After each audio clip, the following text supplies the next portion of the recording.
Boring লাগতেছে, ছোট ভাই পাই না যে চাপা চুপা মারু। কিরে ছোট ভাই কই যাস? এই বেটা, তুই আমার ছোট ভাই ছোট, আর তুই আমার ছোট ভাই কস। একটা থাপ পুদ্দা তোদের মাটি ছুড়ে এলাম। তো থাপু দেওয়া লাগবো না, তোর হোগার মিস্ত্রি দিয়ে আমি আঙ্গুল লুকিয়ে যাইবানি। দেখ তুই কিন্তু চমৎকার বেয়াদি করতেছিস, তোরে কিন্তু বিন দেয় দিমু। আচ্ছা তোর কি হয়েছে, তুই এরকম বেয়াদবি কথা হচ্ছে কে লিগা? এই বেটা বুঝছিস না, দিস ইজ মানির পাওয়ার। একটা জুতা কিনছি 7000 টাকা দিয়ে, একটা জামা কিনছি 8000 টাকা দিয়ে, আমরা হাই হাই। ও এই পাকনা নিয়ে আমার সাথে দেখাইতেছো? আজকে আমার বড় ভাই কাছে যাইতেছি, টাকা নিয়ে মার্কেট করে তোরে দেখাই দিমু। যা তুই দেখাইস।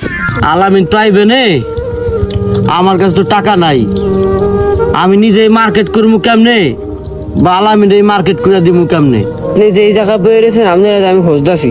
ভাই তুই তো আমারে খুঁজতেছ, আমি বুঝতে পারছি ভাই।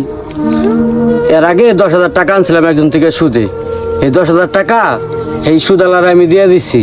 দেওয়ার পর আমার কাছে 2 টাকা নাই ভাই, যে তোরে আমি মার্কেট করে দিমু, আমি না কিনি সেটা বিষয় না, কিন্তু তোরে তো আমি কিছু দিতে পারতাছি না। আমি দুঃখে আমি এই জঙ্গলে এসে বইয়া রয়েছি। থাক ভাই, মন খারাপ করিস না, এই বছর না পারছি তোরে দিতে, আগামী বছর তোরে আমি ভরপুর মার্কেট করে দিম ভাই।